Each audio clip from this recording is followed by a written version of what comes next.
샬롬 샬롬.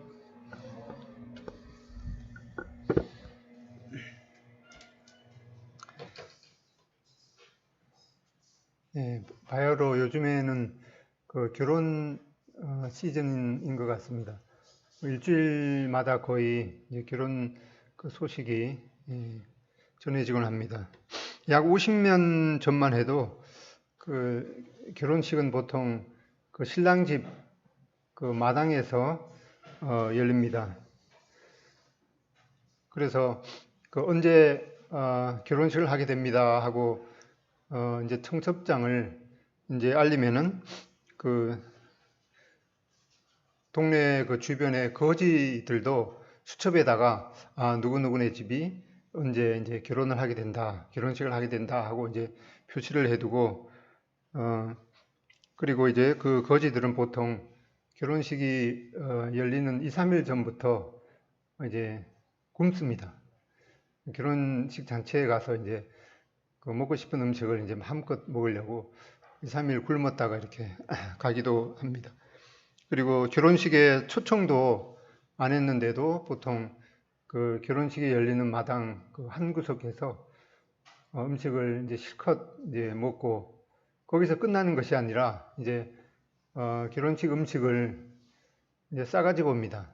이제 지금처럼 뭐 비닐봉지가 그렇게 있던 시절이 아니었기 때문에 보통은 이제 신문지에다가 그 떡이랑 뭐 음식을 이렇게 더 싸가지고 오는데 집에 와 보면은 그 떡에 그 신문지에 그 글씨가 그 묻어 있어요. 그런데도 집에서 그 음식을 또 맛있게 2차로 먹습니다. 이렇게 결혼 잔치는 참 즐겁고 후한 인심이 있는 그런 날입니다. 옛날에는 이제 초청 안 받고도 뭐 가기도 하고 그랬는데 웬일인지 그 어느 날 임금의 아들 그 왕자의 결혼 잔치가 있다고 2차례나 이렇게 알렸는데 별로 중요하지도 않는 그런 이유로 결혼식에 가는 것을 또 거절했을 뿐만 아니라 감히 임금의 아들이 왕자가 결혼식을 하게 된다고 그렇게 알렸는데도 별 대수롭지도 않은 이유로 거절했을 뿐만 아니라 그 소식을 전하는 사람을 모욕적으로 대하고 심지어는 죽이는 일까지 발생했습니다. 참 기가 막힌 일이죠. 그래서 무슨 일이 일어났는지 한번 보겠습니다. 마태복음 22장입니다.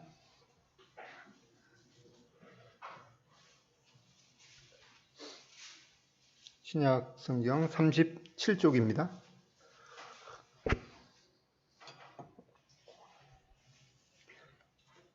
22장 1절로 14절까지 두 절씩 교대로 읽기로 하겠습니다. 마태복음 22장 1절로 14절입니다. 시작.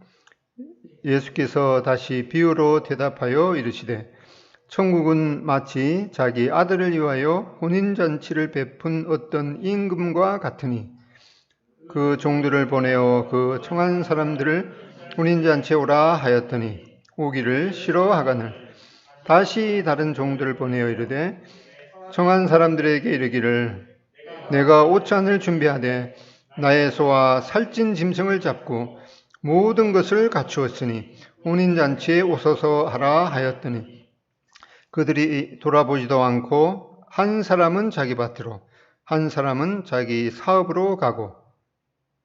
왜 안 읽으세요? 제가 읽는 게 아니라 이렇게 한쪽 이렇게 6절 부터 다시 읽겠습니다. 시작.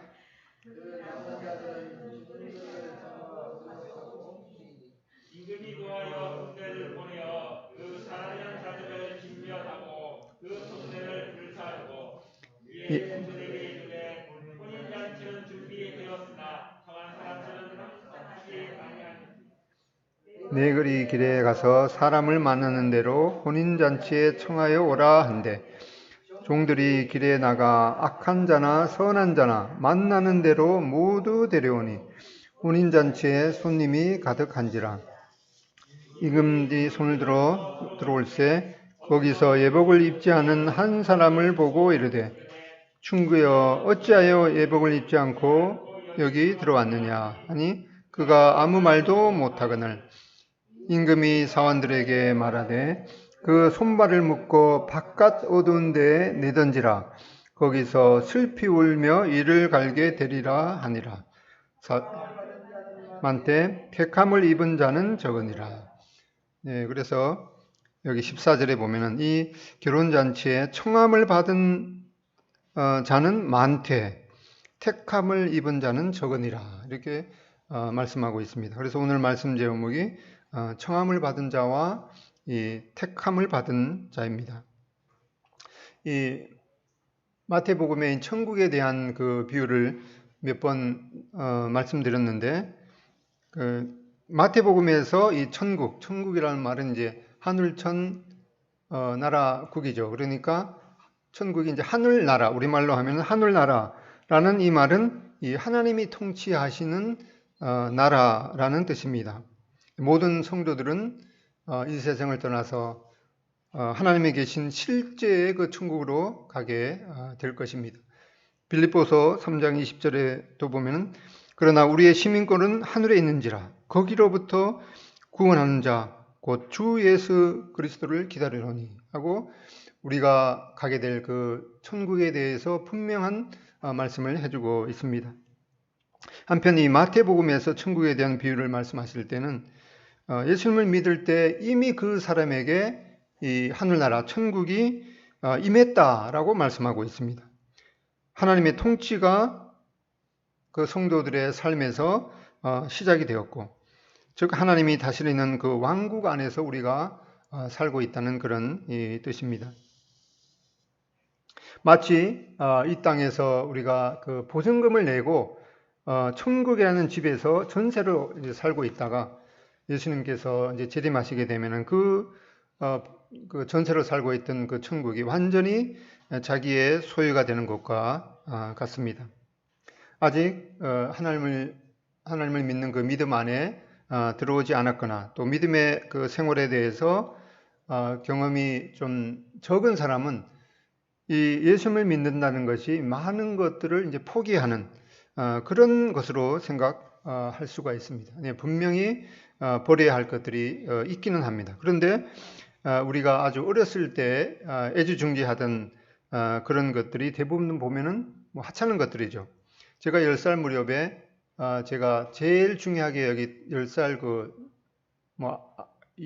초등학교 한 1, 2학년 때 그때 제가 가장 그 중요하게 여기는 거는 이제 동그란 그 종이로 된 그 딱지하고 그 다음에 뭐 구슬 이제 그런 거였습니다. 지금처럼 그 딱지에다가 이제 비닐 코팅을 해서 뭐 이렇게 그 더러운 것들이 이렇게 묻지 않도록 했던 것이 아니라 그때는 이제 코팅 그런 것이 안 됐기 때문에 그 딱지에다가 이제 뭐가 묻지 않도록 초치를 해서 그걸 주머니에다가 가득 넣고 다니면서 또 친구들하고 못을 가지고 땅 따먹기 하다가 그 친구에 비해서 땅이 좀 적으면은 이 마음이 상해하던 이제 그런 어린 시절이 있었습니다. 그런데 만약에 지금도 그 어렸을 때와 같이 애지중지했던 그런 것들을 지금 똑같이 그렇게 생각한다면은 아마 정신적으로 심각한 문제를 겪고 있는 그런 이 사람이 틀림없을 것입니다. 고린도전서 13장 11절에도 보면은 내가 어렸을 때는 말하는 것이 어린아이와 같고 깨닫는 것이 어린아이와 같고 생각하는 것이 어린아이와 같아가 장성한 사람이 되어서는 어린아이의 일을 버렸노라 이렇게 말씀하고 있습니다.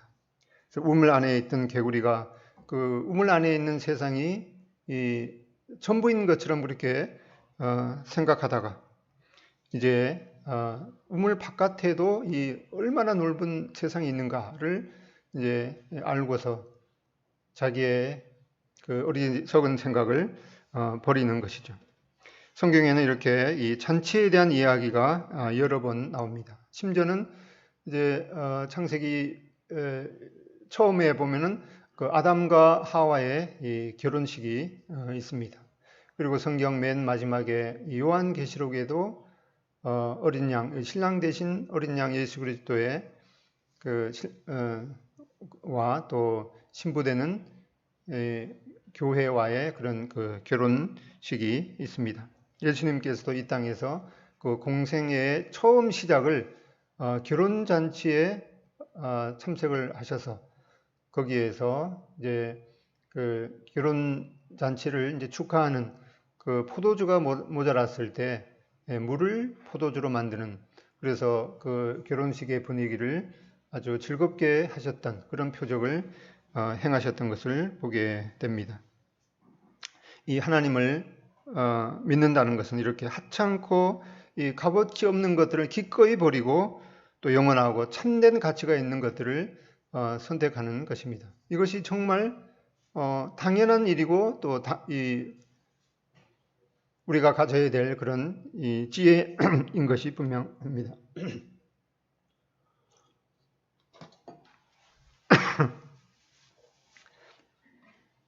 이렇게 이 하나님을 믿는다는 것은 이 즐거운 이 잔치에 그 참여하는 것과 같은 이 영원한 즐거움이 있는 그런 삶인 것을 우리에게 가르쳐 주고 있습니다.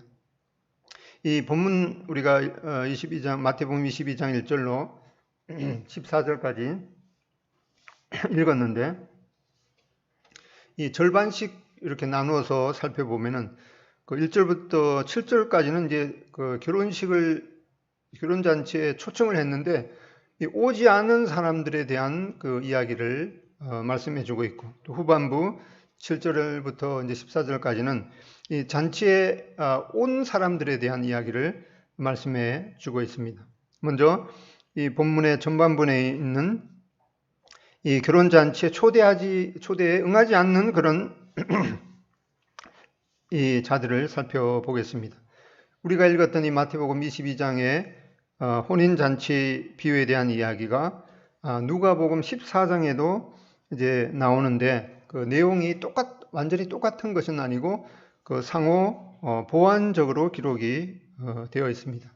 예수님께서 하신 말씀에 대해서는 이 마태 그 나름대로 어떤 내용을 더 강조하거나 또 그 생략해서 이제 기록하고, 또 누가대로 자기가 강조할 것을 선택하고 또 생략하고, 그래서 이 마태는 마태대로 누가는 누가대로 이 복음서의 그 중점을 이제 그 흐름 안에서 기록을 하고 있습니다. 여기 이 비유에서 이제 잔치의 그 주인이신 이 왕은 바로 하나님이시고, 그리고 이 아들 잔치를 열었는데 그 아들은 바로 하나님의 아들 되신 신랑인 예수님, 그리고 이 소식을 전한 이 종들은 이 선지자들을 가리키고 있습니다. 이 우리 문화에도 그렇고 또 이스라엘 결혼 이 문화에도 그렇는데, 이 결혼식이 있게 되면은 몇 달 전에 결혼식을 이제 알리게 됩니다. 그때는 뭐 편지 같은 그런 것들을 그 우편으로 보낼 수가 없기 때문에 직접 사람이 가서 뭐 몇 달 후에는 우리 아들이 이제 결혼식을 하게 되니까 그날 일정을 잘 이렇게 생각하셔서 꼭 참여해 주시면 좋겠습니다. 이렇게 하고, 또 한두 달 전에 이렇게 하면은 잊어버릴 수가 있기 때문에 바로 전날이라든가 또 하루 이틀 전에 이제 내일 이제 결혼식을 하니까 꼭 참여해 주십시오, 이렇게 알리게 됩니다. 이 본문에 보더라도 그 임금은 그 3절에 보면은 먼저 초청장을 이제 보냈습니다. 그리고 4절에 임박해서는 이 타시 초청장을 보내는 것을 보게 됩니다. 그런데 웬일인지 이 많은 사람이 왕의 그 초청에 거절을 합니다. 그런데 거절하는 이유를 보면은 이 말도 안 되는 그런 이 이유를 대는 것이죠. 거기 4절에 보면 어떤 사람은 밭으로 갔다 그러고 어떤 사람은 사업을 하러 갔다, 이렇게 말씀하고 있습니다. 근데 이 누가복음 14장에 보면 이 동일한 비유에 대해서 보다 자세하게 그 거절한 이유를 기록을 해 주고 있습니다. 거기 한번 찾아보겠습니다. 누가복음 14장 18절입니다.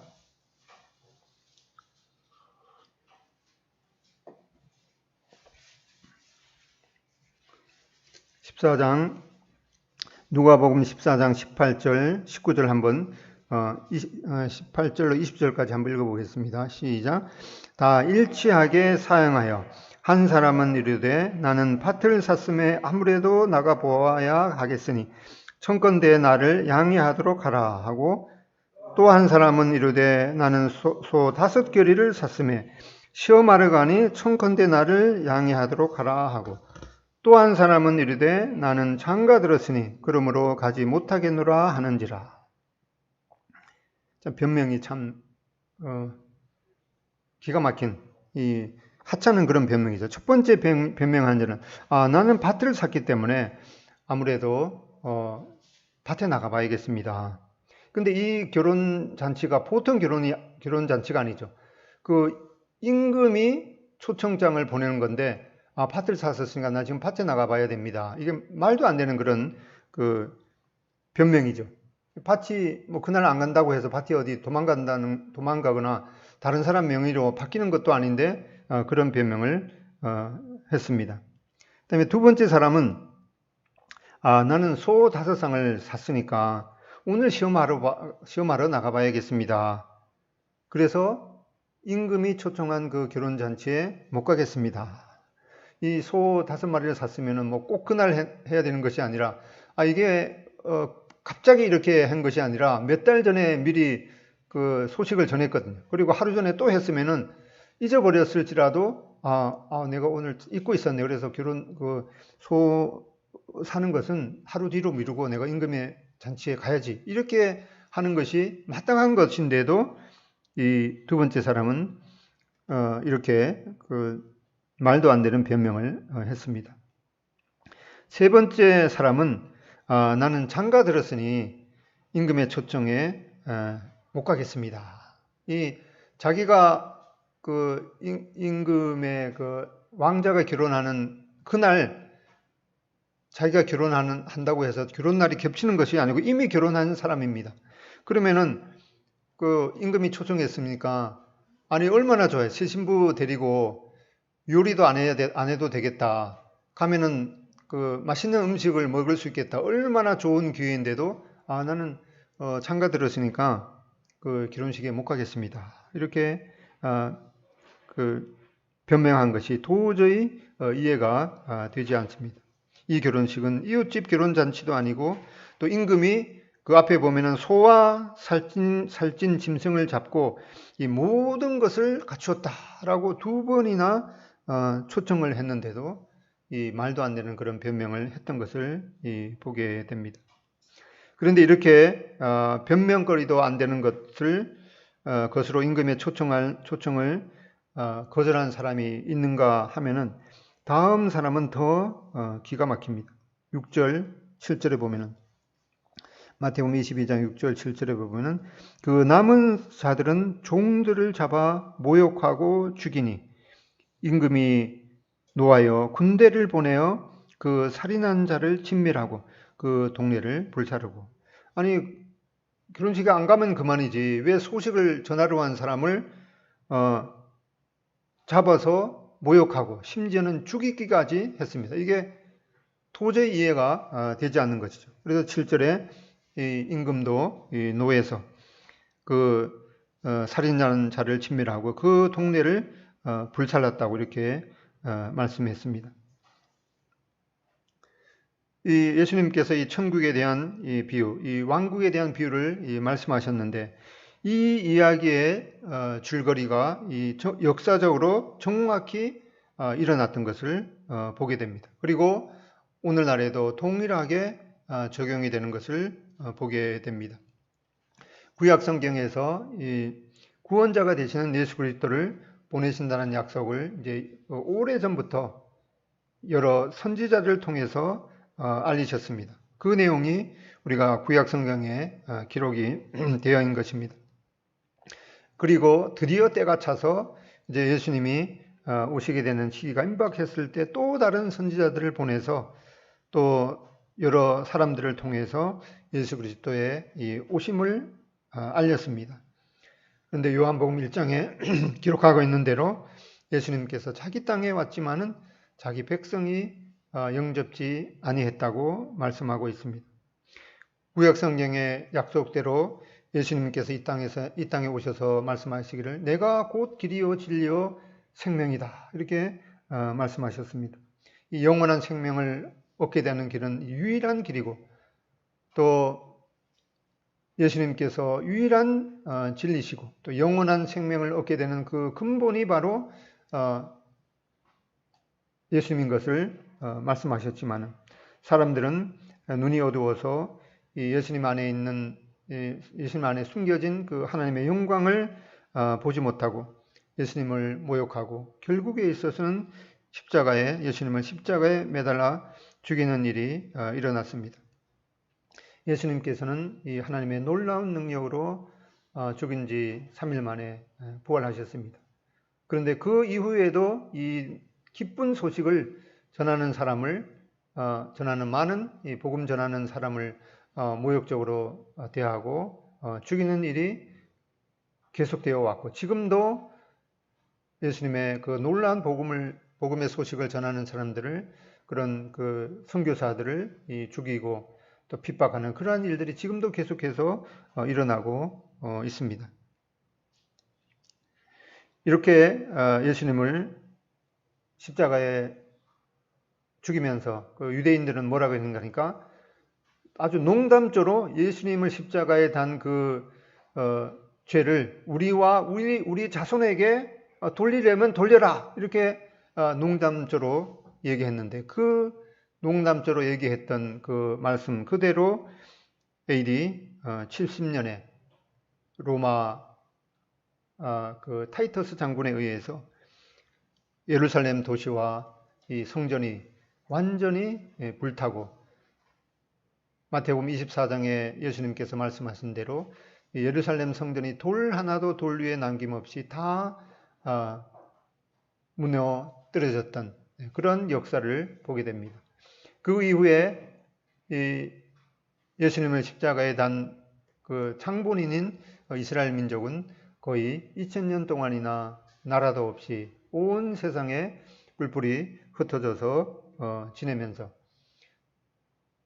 수천 년부터 구약 성경을 통해서 예수 그리스도의 오심을 말씀한 그것을 거부한 그런 죄를 그들은 거의 2000년 동안이나 담당을 해야 했습니다.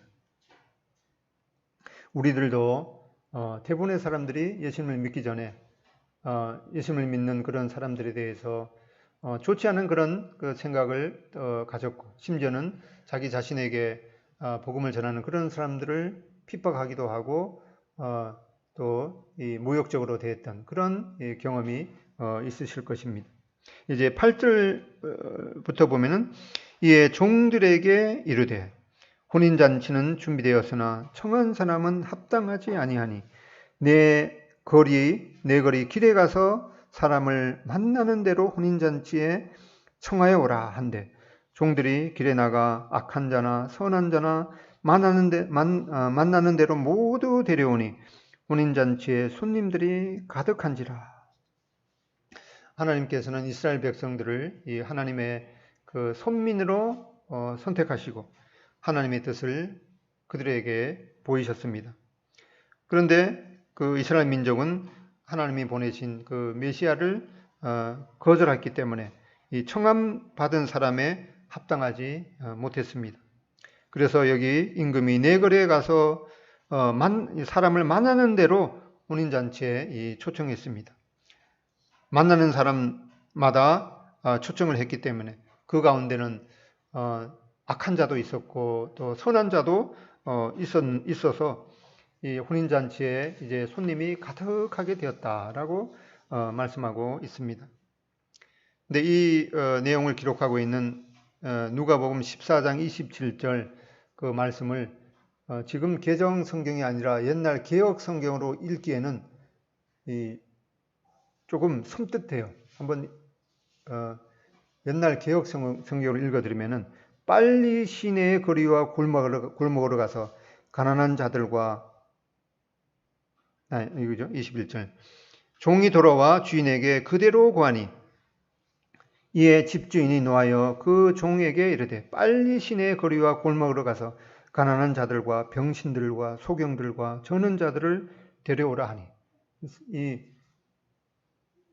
언어가 이 단어가 너무나 좀 섬찟하게 이렇게 기록이 되어 있습니다. 오래전에 이 성경을 번역했던 그런 사람들은 그 당시에 이게 평범하게 쓰였던 그런 그 단어로 기록을 했기 때문에 이 현대에 와서는 그 단어들이 이제 그 좀 순화적인 그런 단어로 개정이 되었습니다. 그래서 이제 몸 불편하는 자, 또 이제 소경이라는 그 단어가 그 지체 장애자에 대한 그런 이제 모욕적인 단어이기 때문에 맹인들 이렇게 바뀌었습니다. 여기 이렇게 그 처음에 초청을 받은 사람들이 응하지 않았기 때문에 만나는 사람마다 이렇게 초청을 했기 때문에 아까 읽은 대로 악한 자나 선한 자나 다 이 혼인잔치에 초청함을 받았다고 했습니다. 그래서 교회에는 잘난 사람도 있고 또 악한 사람이 있기도 합니다.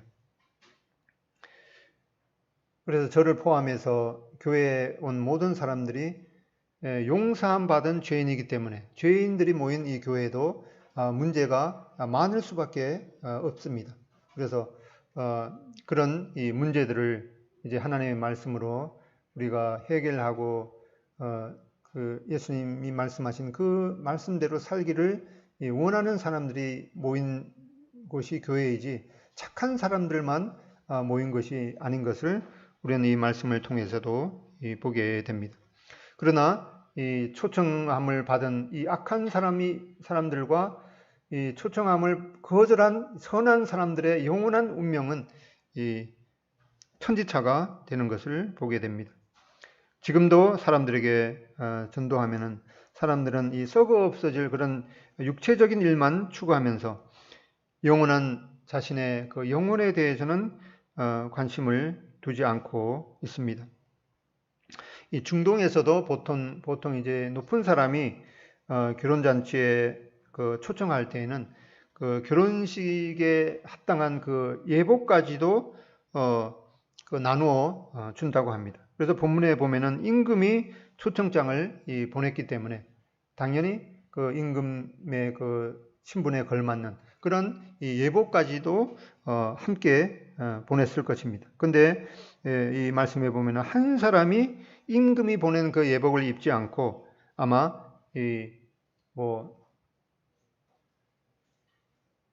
빵꾸난 그 청바지를 입고 갔는 것 같습니다. 그래서 임금이 묻습니다.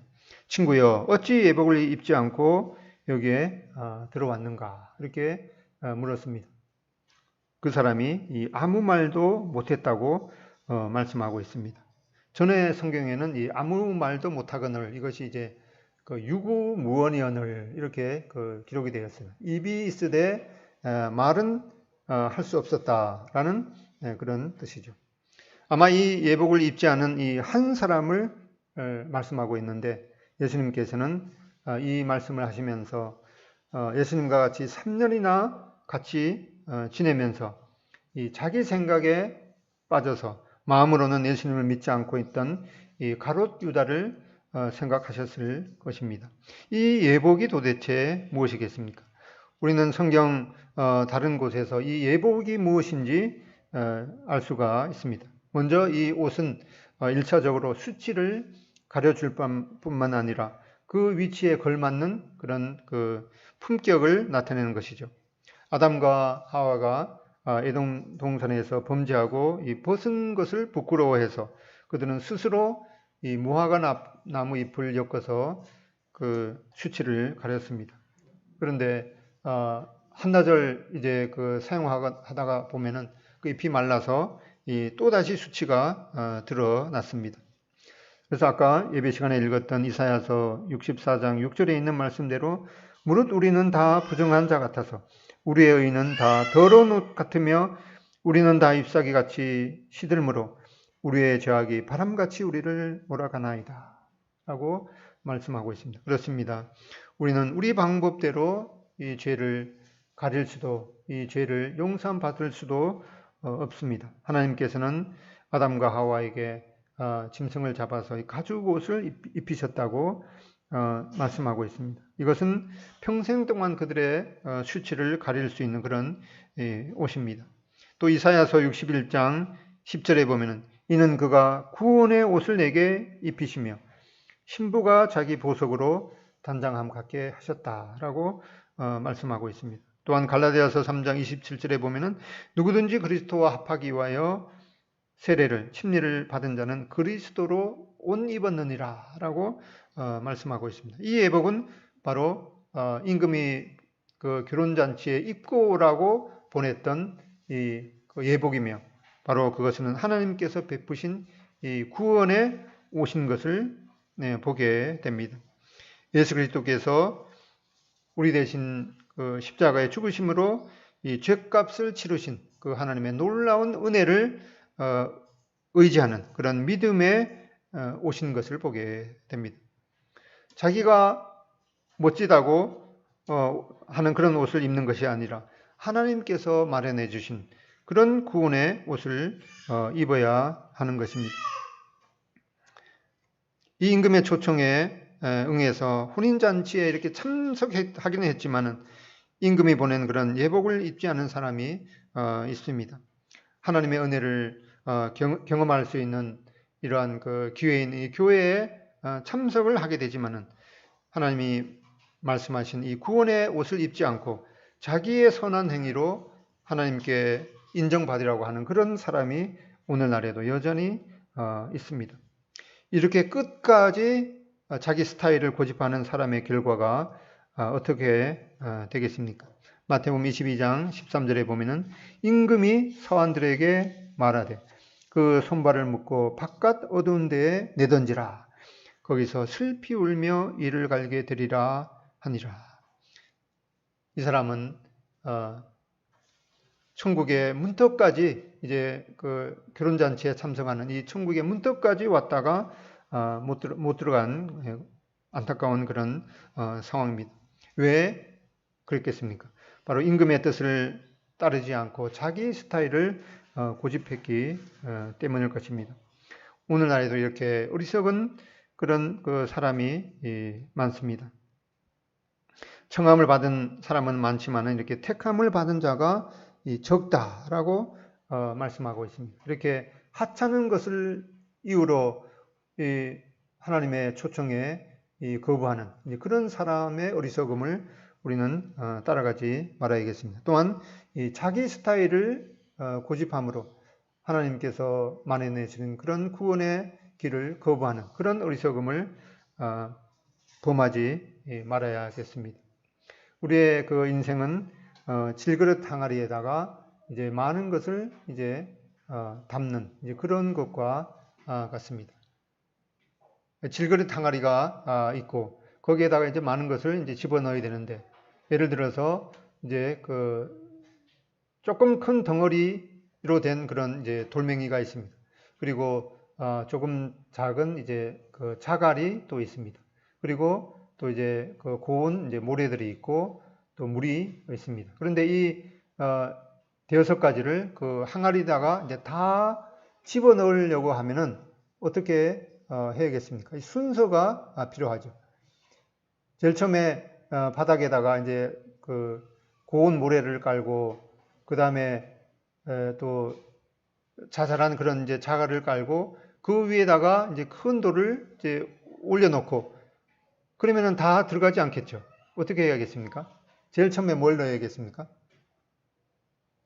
제일 처음에 뭐 알아도 대답을 안 하시는 것 같은데 제일 처음에 이 굵은 돌을 넣어야겠죠. 그 항아리에다가 그리고 그 틈새에다가 이제 작은 그 돌멩이 돌을 넣고 그리고 또 그 틈이 있는 데다가 이제 고운 모래를 넣고 맨 마지막에 이제 물을 넣으면은 다 채울 수가 있을 것입니다. 이렇게 우리 삶에도 이 중요한 이 우선순위가 뒤틀리면은 이 항아리에다가 여러 가지를 다 담을 수가 없듯이 우리의 삶에 있어서 가장 중요한 것을 그 우선순위에 따라서 먼저 하는 것이 필요하겠습니다. 많은 사람들한테 당신의 그 영혼이 어떻게 되는지 이제 전도를 하게 되면 나는 너무 바빠서 그런 나의 영혼의 문제에 대해서는 별로 신경 쓸 시간이 없어요. 이렇게 말할 수가 있겠습니다. 마태복음 16장 26절에 보면은 주님께서 말씀하시듯이 사람이 만일 온 천하를 얻고도 제 목숨을 잃으면 무엇이 유익하리요? 사람이 무엇을 주고 제 목숨과 바꾸겠느냐? 이렇게 말씀하고 있습니다. 예, 맞습니다. 하나님께서도 우리 각자의 이 개인의 그 생명이 온 천하보다도 더 귀하다고 말씀하고 있습니다. 그런데 우리의 그 육체적인 그런 그 생명보다도 이 몸은 죽여도 영혼은 능히 죽이지 못하는 자들을 두려워하지 말고 오직 몸과 영혼을 능히 지옥에 멸하실 수 있는 하나님을 두려워하라. 이렇게 말씀하고 있습니다. 우리의 이 보이는 그런 것보다도 우리의 이 영원한 그런 이 영혼에 대해서 나의 영원히 거할 그런 장소가 어디인지 그것을 이 인생 동안에 결정하는 것이 그 인생에 있어서 가장 우선순위인 것을 생각해 보게 됩니다. 자신의 영원한 목숨보다도 중요한 것은 없죠. 그래서 바빠서 자기 영혼에 관심을 둘 만큼 나는 여유가 없어요. 그렇게 말하는 어리석음을 범하지 말아야겠습니다. 어릴 때처럼 지금도 이 종이딱지와 구슬에 목숨을 거는 그런 어리석은 삶을 우리가 다시는 더 이상은 살지 말아야겠습니다. 또한 하나님이 마련해 주신 그런 이 구원의 옷, 이 의의 옷을 믿음으로 받아들이고 이 세상에서 이제 그 천국에 대한 그런 이제 그 보증을 가지고 사는 그런 즐거운 삶이 되기를 바랍니다. 찬송가 547장을 보고 마치겠습니다. 찬송가 547장입니다. 나 같은 죄인까지도.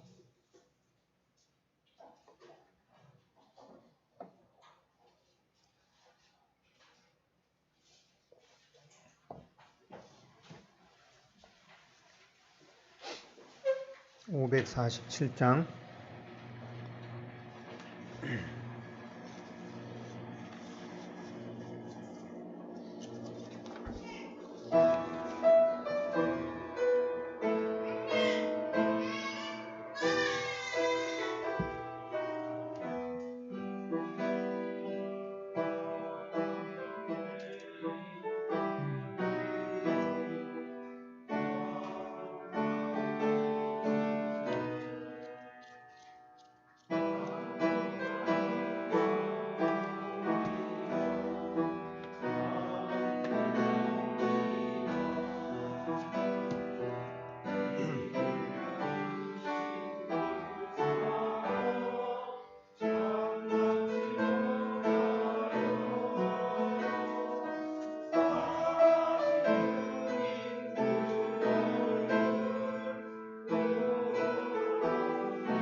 받게 하소서.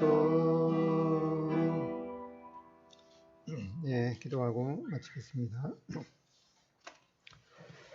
아버지 하나님, 참 저희들과 같이 어리석은 자들에게 여러 가지 말씀을 통해서 하늘나라의 그 신령한 진리를 가르쳐 주신 것을 생각할 때 참 감사를 드립니다. 하나님께서 우리 주 예수 그리스도를 통해서 영생을 얻게 하는 이 참 놀라운 그 소식을 저희들에게 알리기까지 참 수많은 사람들이 핍박을 받으며 심지어는 목숨도 바쳤던 것을 생각하며 이러한 희생을 통해서 저희들이 우리 주 예수 그리스도의 그 희생을 통해서 영원한 생명을 얻는 그런 놀라운 복을 받게 하셔서 참 감사를 드립니다. 저희들이 참 예수님께서 유일한 길이요 진리요 생명이라고 하신 그 말씀을 저희 마음 가운데 참 받습니다. 그래서 참 어리석은 그런 변명으로 이 참 놀라운 진리를 거부하는 그런 자들이 되지 않도록 지혜를 또 베푸시고 또 아직도 이 놀라운 소식을 잊지 않은 그런 가족이나 또 이웃들에게도 담대하게 전할 수 있는 그런 자들이 저희들이 될 수 있도록 또 인도해 주시기를 원합니다. 또한 이 세상에서 또 하나님께서 허락하신 이 천국의 삶을 살아내는 그러한 또 저희들이 되도록 인도해 주시기를 원합니다. 오늘도 또 이렇게 두 조로 나누어서 하나님 앞에 예배를 드리게 되는데 동순손교회에 속한 모든 가정들에게 하나님의 또 풍성한 은혜를 내려주시고 저희들이 이 영원한 가치가 있는 하나님을 위해서 열심을 품고 섬기는 저희들이 되도록 인도해 주시기를 기도드립니다. 예수님의 존귀하신 이름으로 기도드립니다. 아멘. 감사합니다.